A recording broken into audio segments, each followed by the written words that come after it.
नमस्कार मित्रों, मेरा नाम है अंकित आचार्य, स्वास्थ्य अकेडमी दमोह से। कल अपन ने जो टॉपिक लिया था वो लिया था शिक्षा। आज का अपना टॉपिक है the history of Indian press. ठीक है, फिर से बोल रहे हैं the history of Indian press आज का अपना टॉपिक है। ठीक है, तो इसमें से जो मेंस के क्वेश्चन अलग आते हैं, प्री के जो क्वेश्चन बनते हैं, जो सबसे ज्यादा क्वेश्चन बनते हैं वो यहाँ से बनते हैं। एक तो ये सभी को फेमस है 1780 वाला बनता है, दूसरा ये 1878 वाला बनता है। लेकिन उससे पहले भी जो अपन गलती कर सकते हैं उन चीजों को कवर करते हैं अपन। ठीक है, जैसे भारत में समाचार पत्रों का विकास सबसे पहले किसके काल में हुआ? तो भारत में समाचार पत्रों का विकास था जो पुर्तगालियों के आगमन से हुआ था। ठीक है, पुर्तगालियों के आगमन से। ठीक है, तो ये याद रखना। और यहाँ पे एक और क्वेश्चन बनता है, तो पहला पुर्तगाली कौन आया था? 1498 में आया था। कौन आया था? 1498 में वास्को डी गामा आया था। ठीक है, ये सभी को पता है। ठीक है, कैप ऑफ गुड होप से आया था, केरल में उतरा था, ये सभी को पता है। ठीक है, तो भारत में समाचार पत्रों का विकास का पुर्तगालियों के आगमन से। ठीक है, अब दूसरा क्वेश्चन बनता है, गोवा के पादरियों ने पहली पुस्तक छापी थी, कहाँ छापी थी? 1557 में छापी थी। ठीक है, एक और क्वेश्चन बनता है 1684 से ईस्ट इंडिया कंपनी ने बंबई में, कहां पे? बंबई में। ठीक है, अपनी पहली पुस्तक भारत में छापी थी और कब छापी थी? 1664 में। इसके बाद एक और प्री का क्वेश्चन बनता है कि जब ईस्ट इंडिया मर्चेंट व्यापारियों ने ईस्ट इंडिया कंपनी बनाई थी 1599 में, तब भारत में किसका शासन था? तब भारत में अकबर का शासन था। ठीक है, याद रखना 1556 से 1605 तक अकबर का शासन था और 1599 में मर्चेंट व्यापारियों ने मिलकर ईस्ट इंडिया कंपनी बनाई थी। ठीक है, शॉर्ट में उसको ईस्ट इंडिया कंपनी बनाया था और उसने 1684 में बंबई में अपनी पहली पुस्तक भारत में छापी। 3 क्वेश्चन हो गए। समाचार पत्रों का विकास पुर्तगालियों के आगमन से, 1557 में पादरियों ने गोवा के पादरियों ने पहली पुस्तक छापी। ठीक है, और 1684 में ईस्ट इंडिया कंपनी ने बंबई में अपनी पहली पुस्तक छापी थी। ठीक है, इतना क्वेश्चन हो गया। अब पहला पेपर आया न्यूज पेपर 1780 में, एक और आया था 1776 में, लेकिन वो पूर्णतः प्रकाशित नहीं हो पाया। ठीक है, 1776 वाला को छोड़ देना। 1780 में ये यहाँ से क्वेश्चन आते हैं, तो यहाँ से जेम्स हेडस्टाइकी ने भारत में पहला समाचार पत्र प्रकाशित किया था। ठीक है, जेम्स हेडस्टाइकी ने भारत में पहला समाचार पत्र प्रकाशित किया था।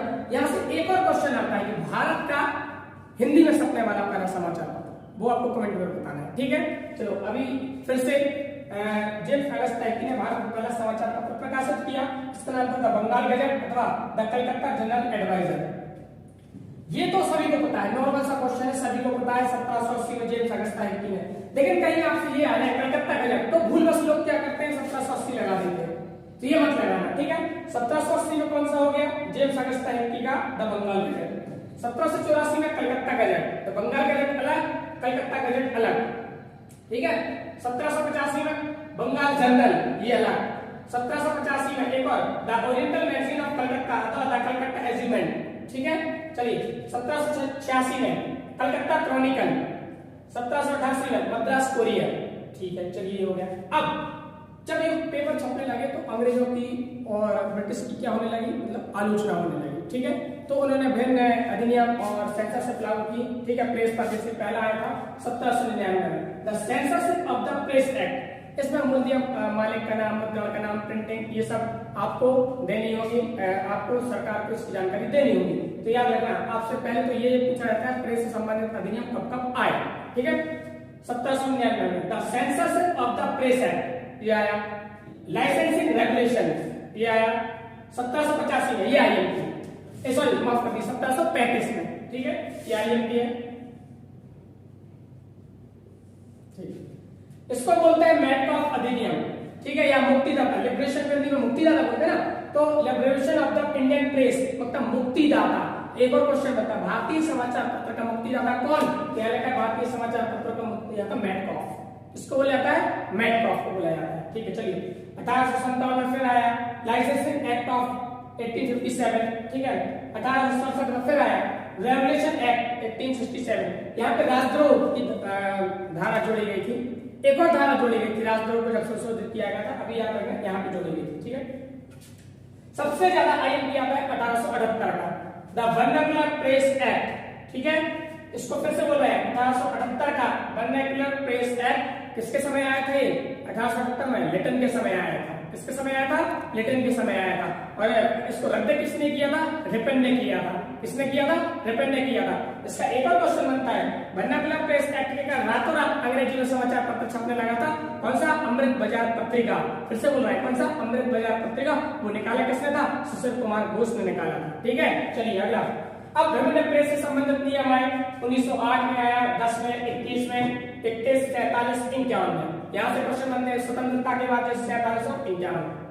ठीक है, कुछ और क्वेश्चन बनते हैं, जैसे बाल गंगाधर तिलक ने जब शिवाजी द्वारा अशोका की हत्या की गई थी तो उसको बताया, तो अंग्रेजों ने ये सोचा कि ये माहौल खराब करने के लिए ये नहीं डाला है और अंग्रेजों के प्रति नकारात्मक छवि उत्पन्न करने के लिए बनाया कि ये समाचार पत्रों में डाला है। तो उनको बाल गंगाधर तिलक को पहले 18 माह की जेल हुई, फिर दूसरी बार 6 साल की जेल हुई। तो 6 साल की जेल हुई तो उनको मांडले जेल भेजा गया, मांडले का रंगून भेजा गया। अब एक इनसे क्वेश्चन बनता है कि बाल गंगाधर तिलक ने जो अपने विचार रखे थे उनने तो अपनी पत्रिकाओं के माध्यम से रखे थे। कौन सी थी? ये केसरी और मराठा। एक और पूछा जाता है, याद रखना, केसरी और मराठा इनकी जो लैंग्वेज थी वो अलग अलग थी। केसरी काय में निकली थी? मराठी लैंग्वेज में, और मराठा काय में निकला था? अंग्रेजी में। याद रखना फिर से, केसरी काय में मराठी में और मराठा काय में अंग्रेजी में। फिर से याद रखना, ठीक है। चलो एक और क्वेश्चन बनता है, पंडित जुगल किशोर, ये और क्वेश्चन बनता है, पंडित जुगल किशोर ने कौन सा निकाला था? तो ने उदंड बादल निकाला था। ठीक है, पंडित जुगल किशोर ने निकाला था ये। चलिए एक और क्वेश्चन बनता है यहाँ से, क्वेश्चन ये बनते हैं कि जैसे 1780 में क्या निकाला था? जेम्स एलिस टाइप ने बंगाल गजट निकाला था। भारतीयों द्वारा पहला अंग्रेजी भाषा में कौन सा निकाला गया था? हिंदू पैट्रियार्ट। फिर से बोल रहे हैं, भारतीयों द्वारा अंग्रेजी भाषा में कौन सा निकाला गया था? हिंदू पैट्रियार्ट निकाला गया था। और हिंदी में निकला था कौन सा? पंडित जुगल किशोर ने निकाला था उदंड बादल। ठीक है, अब इसके डिस्क्रिप्टिव के लिए आगे की वीडियो देखते रहिए और ज्वाइन कीजिए स्वास्थ्य अकेडमी। यहाँ पे हमारे प्रीकम मेंस के बैच चल रही है। मेरा मोबाइल नंबर ये है, ठीक है, फिर से लिख दे रहा है यहाँ पे 94 069 45 912 और 62 68 85 53 37। ठीक, थैंक यू सब।